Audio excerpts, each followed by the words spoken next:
Today, we're having a conversation with Bob Bailey, one of the key people that had a big role in establishing the reserve in the 1970s. Bob has captured some of this history in a recently printed book, How South Slough Became a National Estuary Sanctuary. So can you provide us with your recollections of this effort and how you became engaged? Sure, I'd be happy to. And thank you for having me, Christine. This has been fun for me personally to cast my mind back to events that are now half a century in the rearview mirror. So I grew up in Coos County and right on the shores of Coos Bay with Pony Slough in my backyard and in my view shed from a high school window. And so even though I didn't really know what an estuary was, in fact, I grew up fishing at a tide gate down by the high school and messing around in what we now today call tidal swamps with my friends, and from time to time going clam digging and that, what you do around a bay. And after college, and a circuitous route to Maine for a couple of years and then back to Oregon, my mom saw an ad in the local Coos Bay newspaper for a help wanted ad for a cartographer for the new Coos County Planning Department. And I'd had some mapping classes as a geology major, and I knew what a map was, and I needed a job.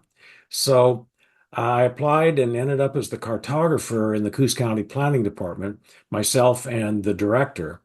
But by springtime, he was gone, and suddenly I was the acting planning director. So all of the land use activities, all the development activities in the purview of that department were suddenly, in my in basket. One of the things that was going on, there are a couple of dynamics going on. First of all, I just back up and say, at that time, there was no such thing as coastal zone management. That was just hadn't yet been invented. And there wasn't really even anything called land use planning. It was mostly zoning.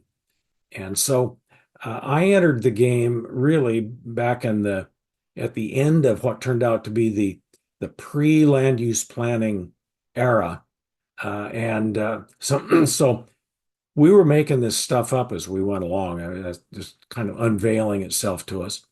So when I arrived at the planning department in the fall of 1971, the overriding issue was that in 1969, the legislature had passed Senate Bill 10, which required all cities and counties in the state to develop a zoning ordinance, or the governor would do it for them.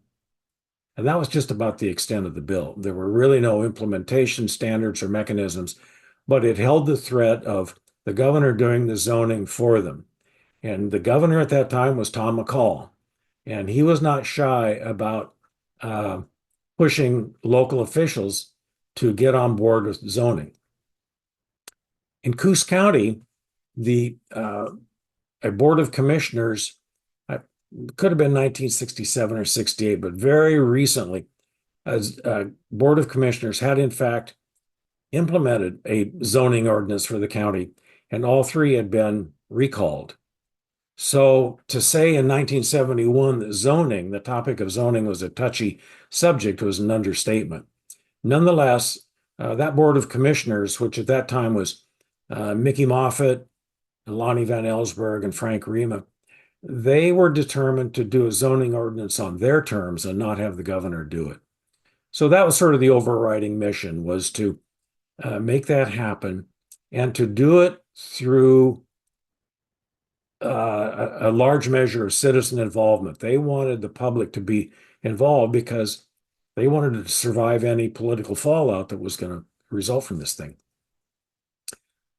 The other thing that was going on at that time was that over in the Barview, Charleston area, there was an effort to really get the community's arms around the problems of sanitary sewers and water supplies. The sewage can easily contaminate the groundwater. And if you have shallow wells, which many people did, suddenly you've got contamination in those wells. So the county uh, had convened a sort of a public effort over there to look at sewer and water issues in the Barview Charleston area. So there was a core of people who were already looking at uh, the issue of what we would today call land use and land use planning. And soon those two things would come together. The group in Charleston was called District 5, and I don't really recall where all the other districts were, but the District 5 group was meeting periodically, and just about the time I got there, uh, it met at the old Charleston grade school to talk about land use and development and sewer water problems in the area. And among the issues they talked about, and this was actually just before I got there, so I was not at this meeting. People had talked about the need to protect the upper end of South Slough and to prevent development from the shores, at least, of the slough, to avoid contamination and sewage runoff into the bay. One of the methods that the we devised, myself and the commissioners and our county council, Jerry Leeson, who was a very valuable ally in this, because he could talk turkey to the commissioners in ways that I couldn't. Uh, Jerry and I and the board conceived of a sort of a citizen involvement approach to the whole zoning question, and we would build on these local community groups, such as the District 5 committee in Barview, Charleston. So we ended up dividing up the county, identifying 13 community areas, everything from the city of Powers to up out on the east side of Sumner and Glasgow and Lakeside, and the Barview Charleston group became part of that whole effort. So we were kind of merrily cruising along towards what would become an interim zoning ordinance. The commissioners did not even want to call it a final ordinance because they wanted the wiggle room to revise it if things got hot. So we began working on that, but in early 72, as I recall, a developer, a large real estate development company from Seattle, proposed a 300 plus residential development on the shores of South Slough. Uh, that was the match that lit the fire. And coming as it did, right in the backyard of this group that had already been talking about South Slough, had already been talking about water and sewer issues. It set off literally a firestorm of opposition, primarily because the proposed sewage disposal scheme was going to be sewage lagoons down in the salt marshes. Because, after all, those are just marshes. They didn't really do much. So why not dig them out and make sewage lagoons? It was the Pete Wilson Company, and I, I don't know that without that instigation, that sharp focus on the quality and future of South Slough, that we would have moved forward with what became the proposal for the national, at that time, Estuary Sanctuary. But in Bandon, through a mutual friend, I met a young man, several years younger than I, who had recently moved to town to run a restaurant up on the bluff by Coquille Point. And that guy's name was Bill Bradbury. And Bill and I got to be good friends. Bill, as it turns out, had grew up in the East, had come to the West Coast by way of Antioch College and a program that out in California, but he had been an intern at KQED in San Francisco as a 19-year-old intern, but he arrived at an amazing time in which suddenly he was an on-air reporter with everybody else. And so he was honing his television journalism reporter skills.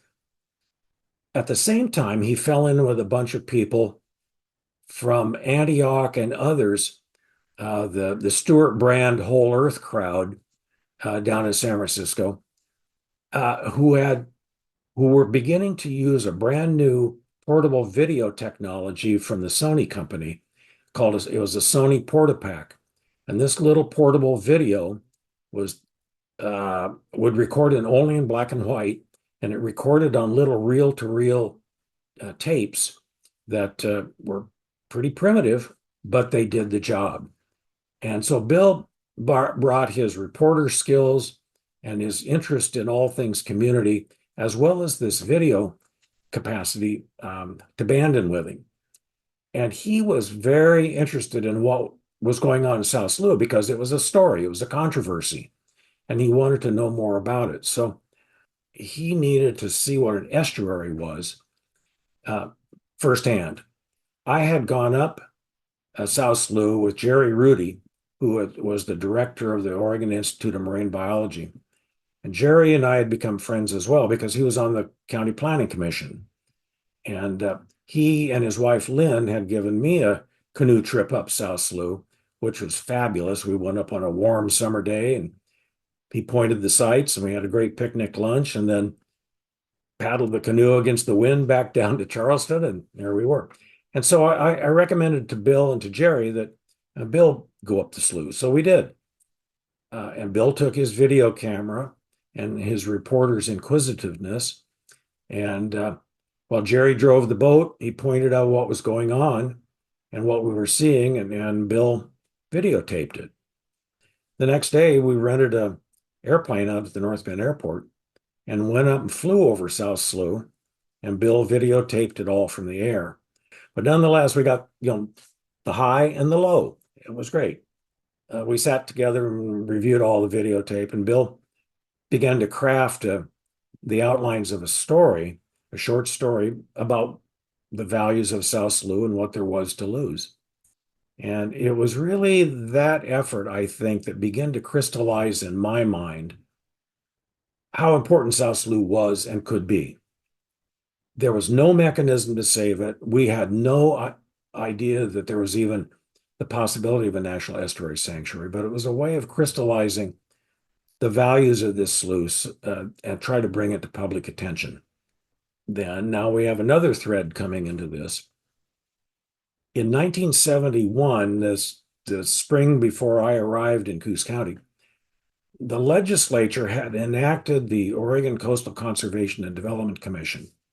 The Tom McCall had been very outspoken about the need to protect the Oregon coast as one of Oregon's crown jewels. He was also knowledgeable about estuaries and quite outspoken in defense of protecting estuaries. And he actually imposed or signed an executive order prohibiting additional outfalls or other development around Oregon's estuaries until there was water quality standards. And in the process, he had spoken to a group of community leaders in Newport about the need for local governments to step up and local communities to step up to plan for and protect the Oregon coast and its values over the long term. Or again, he would do it for them. And out of that effort came a group of people led by Wilbur Turnick, a port commissioner from Florence, who worked with McCall to devise legislation that created this Oregon Coastal Conservation and Development Commission. The name derives in large part from the San Francisco Bay Conservation and Development Commission, which had been enacted by citizen initiative a year or two before in response to the degradation of the bay. So McCall and legislative leaders on the coast got this bill passed. It set up a 30-member commission. 24 were coastal members, and 6 of them were appointed statewide at large by the governor. But the OCC in DC was charged with preparing a plan for managing the Oregon coast, and they had 2 years to do it. So it was a big job, a very ambitious job, and it completely unrealistic timeline, but there we were. So at one of its early meetings, and I had come to know the director of the OCC in DC, a guy named Jim Ross, who grew up on Coos Bay on Ross Slough. And after Bill did this videotape, I called him to see if we could show it at an OCC and DC meeting. And the commissioners, frankly, were interested in getting support for being able to declare a moratorium on development around South Slough and somehow avoid the need to take this thing to court or let it happen, because they knew the Barview Charleston people their hair was on fire over this. And yet the only land use tools that the county had, whether it was Coos County or any county, was their septic tank regulations. There was no zoning, there was no planning, there were no water quality standards for sewage outfalls or anything. It was only septic tank regulations under the county health department. So I called Jim and said, hey, we've got this great little tape about the South Slough and so on and so on. And the linchpin really was the sewage lagoons as kind of the reason why everybody's hair was on fire.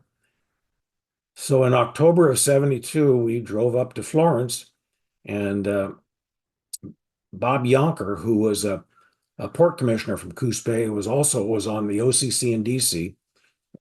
And we had met Bob because he grew up, his family was of Coquel descent and had lived on South Slough for years. Bob introduced Bill, who showed the videotape, which quite honestly was a revelation for people. First of all, it was a portable video thing. Who knew of such thing? Bill attached his video recorder playback machine to the TV set of the hotel, and people were like mesmerized. And afterwards, it really did spark good discussion. And in the end, the OCC and DC commissioners voted to encourage the county to enact a moratorium on development. So that was a victory. I mean, and Bill felt really good about sort of stepping into this local situation and making a difference through sheer reporting and storytelling. We still didn't know that there was such a thing as a National Estuary Sanctuary. It was just, yeah, hey, victory. The commissioners are going to likely impose a moratorium on development, but there was really no plan after that. So I think at that point, we sort of knew that this could be a big deal. And there's a number of things that happened after that. But the thread for South Slough is that at some point then, not long after that, at the encouragement of someone, and it could have been my own imagination, or it could have been in talking to Jerry Rudy or others, the commissioners, I wrote to John Dellenbach, who at that time was the U.S. representative from the 4th District. Pete DeFazio eventually took that seat, but at the time, John Dellenbach was the congressman. So I wrote to him saying, hey, we got this place, the South Slough, all these values. Is there any money, any place that you could suggest that we might use to acquire property and protect the area? And he wrote back right away saying, well, there's this brand new National Coastal Management Act, Coastal Zone Management Act, and in it is a provision for National Estuary Sanctuaries, and there's money. So I ended up then writing to the brand new director of the Coastal Management Program in DC. And as it turns out, Representative Dellenbach had already forwarded my letter to Robert White, who is the new administrator of the whole of NOAA, but who had then passed it on to Robert Connect, who is the the new director of the Office of Coastal Zone Management. And suddenly we are into the ball game of a potential National Estuary Sanctuary. Bob Connect, as it turns out, had been a former mayor of Boulder, Colorado. And when my letter arrived, and the fact that the Barview Charleston group had proposed protections and that the OCC and DC had recommended a moratorium, that really resonated with Connect because that showed strong community support right off the bat. And so I don't know all the mechanisms and machinations inside the new agency, but it got a lot of positive response.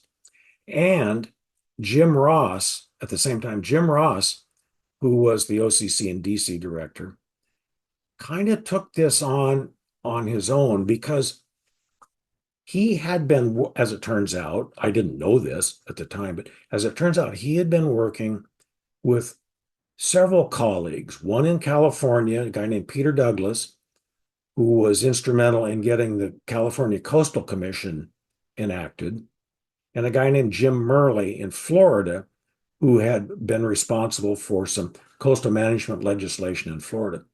And those three and a few others had been working the trap lines in Congress to get this National Coastal Zone Management Act approved. And so Jim knew about the National Estuary Program, Estuary Sanctuary Program, and was acquainted with some folks in DC, principally a guy named Ted LaRoe, Dr. Theodore Ted LaRoe, who it appears was instrumental in getting that estuary sanctuary provision in the legislation in the first place, but who played just the key role in getting South Slough designated as a sanctuary. There was an imperative on the federal end too. In a brand new agency being dropped out of the sky into an office, they wanted to show results right away. And so South Slough, with this proposal already in the door, basically, that was a victory for them too. So there was a lot of incentive on their end to make this happen, to show that they were a can-do agency and could get the job done. On our end, Jim and OCC and DC and the Governor McCall, wanted this to happen too, to show that we were serious about protecting and managing coastal resources for the long term. So that's the bare outlines. It came to pass. Lots of hooks and lots of crooks and lots of serendipitous things happened. But at the end of the day, in early 1974, the Office of Coastal Zone Management did, in fact, designate South Slough as a National Estuary Sanctuary and provided a big check, some funding to make that happen.